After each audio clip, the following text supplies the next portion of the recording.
এই WhatsApp guys, আমি অভিষেক আর তোমরা দেখছো দ্য ক্রেজি অভি। অনেকদিন পর একটা নতুন ভিডিও নিয়ে চলে এসেছি তোমাদের কাছে। আর আজকের হচ্ছে বসন্ত উৎসব।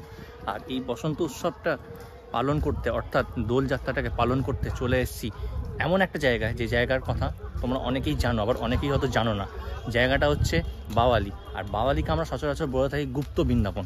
এমনি বৃন্দাবনের সম্বন্ধে সবাই জানো, আর এই গুপ্ত বৃন্দাবনে কি হয় বা কীভাবে এখানে দোলযাত্রা পালন করা হয় সব কিছুই তোমাদের সঙ্গে শেয়ার করব।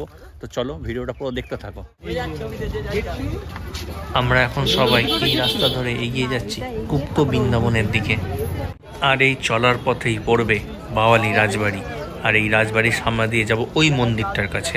আর এই হচ্ছে বাওয়ালি রাজবাড়ির সামনের অংশটা।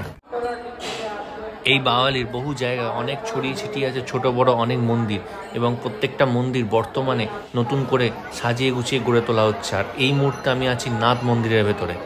সো গাইস, বেসিক্যালি এখন যেখানে এসেছি সেখানে হচ্ছে গুপ্ত বৃন্দাবনের ভেতরে চলে এসেছি, এবং গুপ্ত বৃন্দাবনের ভেতরে প্রচণ্ড ভিড়, প্রচণ্ড ক্রাউডেড, এবং মন্দিরটার মধ্যে উঠবো যে সেইটাও পজিশনটা করতে পারছি না। তো চলো মন্দিরের ভেতরে যদি ঢুকতে পারি এবং যদি কিছু ঠাকুরের ফটো তুলতে পারি, তুলে তোমাদের অবশ্যই দেখাবো।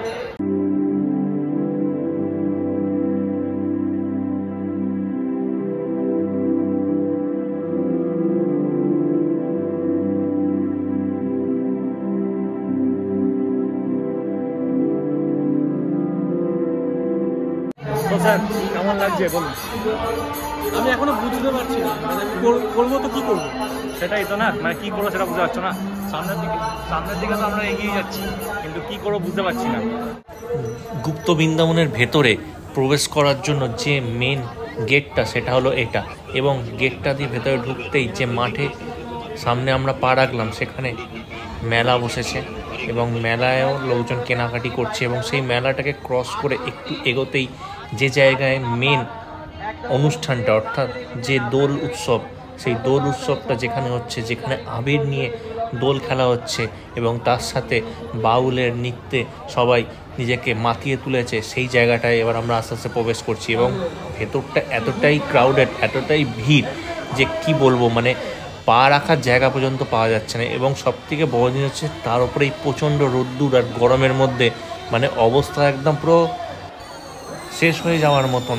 এবং এই ভিড় এবং এই সূর্যকে অতিক্রম করে আমরা এগিয়ে যাচ্ছি ভেতরের দিকে, যেখানে মেন মঞ্চ তৈরি করা হয়েছে এবং যেখানে বাউল নৃত্যে সবাই নিজেদেরকে গানে নাচে মাতিয়ে রেখেছে।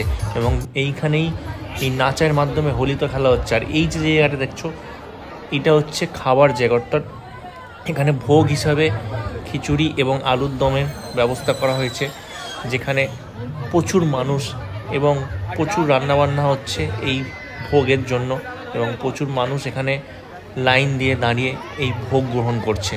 এবং এই ভোগের জায়গা থেকে এবার আমরা বেরিয়ে যাব, তার কারণ প্রচণ্ড গরম হচ্ছে। আর এই যাওয়ার আগে একটু ঠাকুরটাকে তোমাদের দর্শন করিয়ে দিলাম। এখানে একটা ছোট্ট দোলনার মধ্যে একটা ঠাকুর আছে। সো গাইস, ভেতরে এত মারাত্মক পরিমাণে ভিড় যে ভেতরে থাকা যাচ্ছে না, কেন এত লোক, এত দর্শনার্থী যে পুরো ঠিক করছে পুরো এলাকাটা। আর তাই এত গরমের মধ্যে ভেতরে না থাকতে পেরে বাইরে চলে এসেছি। আর এই ছিল হচ্ছে আমাদের গুপ্ত বৃন্দাবন, অর্থাৎ বাওয়ালির গুপ্ত বৃন্দাবন। এবং এটা একটা মিনি ব্লগ হিসাবে তোমাদের কাছে তুলে ধরলাম, যদি এটা মিনি ব্লগ হচ্ছে না, এটা একটা ব্লগই হয়ে গেছে তোমাদের কাছে। তো আজকের ভিডিওটা এই পর্যন্তই এন্ড করছি। যদি ভিডিওটা ভালো লেগে থাকে তাহলে লাইক, কমেন্ট, শেয়ার অবশ্যই করো। আর চ্যানেলে নতুন হয়ে থাকলে সাবস্ক্রাইব করে বেল আইকনটা প্রেস করে আমার পাশে থেকো। খুব তাড়াতাড়ি দেখাবে নতুন একটা ভিডিওতে। ততক্ষণের জন্য বাই অ্যান্ড টেক কেয়ার।